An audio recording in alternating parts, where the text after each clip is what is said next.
লইট্টা শুটকির অসম্ভব মজাদার একটা রেসিপি ভাবলাম সবার সাথে শেয়ার করা যাক। আর শুটকি পছন্দ করে না এমন মানুষ খুব কমই আছে। আর এই মজাদার শুটকি ভুনাটা কিভাবে করলাম সেটা দেখতে হলে অবশ্যই ভিডিওটার সাথে থাকতে হবে। আর এই জন্য ভিডিওটা শুরু করা যাক। হ্যালো এভরিওয়ান, আসসালামু আলাইকুম, welcome back to my another new video.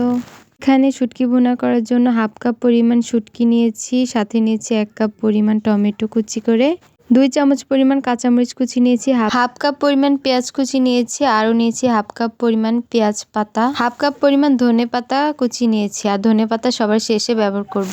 আর এই যে চুলায় একটা প্যান বসিয়ে তার ভিতরে দিয়ে দিলাম পরিমাণ মতো তেল। তেলের পরিমাণ ছিল এখানে 5 চামচ পরিমাণ। তারপরে সবার প্রথমে দিয়ে দিয়েছি পেঁয়াজ কুচি। পেঁয়াজগুলো ভালোভাবে ব্রাউন কালার হয়ে গিয়েছে। এখন দিয়ে দিলাম 1 চামচ পরিমাণ রসুন বাটা আর 1 চামচ পরিমাণ আদা বাটা, আরও সাথে দিয়েছি 1 চামচ পরিমাণ জিরা বাটা। সবগুলো মশলাকে খুব ভালোভাবে তেলের সাথে ভেজে নিতে হবে। আর এখন দিয়ে দিলাম হাফ কাপ পরিমাণ লইট্টা শুটকি। আর এই শুটকিগুলোকে আমি অফ ক্যামেরায় খুব ভালোভাবে কেটে ধুয়ে নিয়েছি। আর লইট্টা শুটকিগুলোকে অবশ্যই গরম পানি দিয়ে ভালো করে ধুয়ে নিতে হবে। আর শুটকিগুলোকে আমি কিভাবে কেটেছি সেটা ভালো করে একটু খেয়াল করলে বুঝতে পারবেন। সবগুলো মশলা খুব ভালোভাবে ভাজা হয়ে গিয়েছে। এখন দিয়ে দিলাম স্বাদমতো লবণ, 1 চামচ হলুদের গুঁড়া দিয়েছি, আরও সাথে দিয়েছি 1 চামচ পরিমাণ মরিচের গুঁড়া, ধনিয়ার গুঁড়াও দিয়ে দিব 1 চামচ পরিমাণ। সব কিছু এখন ভালো করে মিক্স করে নিব আরও 1 মিনিটের মতো।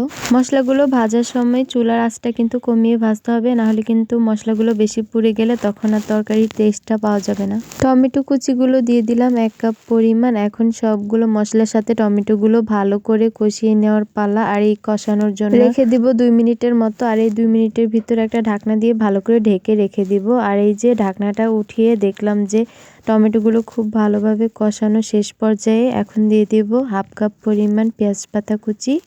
এখন যেহেতু শীতকাল, সবসময় কিন্তু পেঁয়াজ পাতাটা খুব সহজেই পাওয়া যায়, তার জন্য পেঁয়াজ পাতাটা ব্যবহার করলাম। আর পেঁয়াজ পাতার কারণে কিন্তু শুটকি ভুনা আরও বেশি মজা হয়। এই তো এভাবে করে আবারও সেমভাবে একটা ঢাকনা দিয়ে ঢেকে রেখে দিব 1 মিনিটের মতো। 1 মিনিট পর আবারও ঢাকনাটা উঠিয়ে ভালো করে সবকিছু নাড়াচাড়া দিয়ে মিক্স করে নেওয়ার পালা। এইভাবে করে আবারও ঢাকনা দিয়ে ঢেকে রেখে দিব।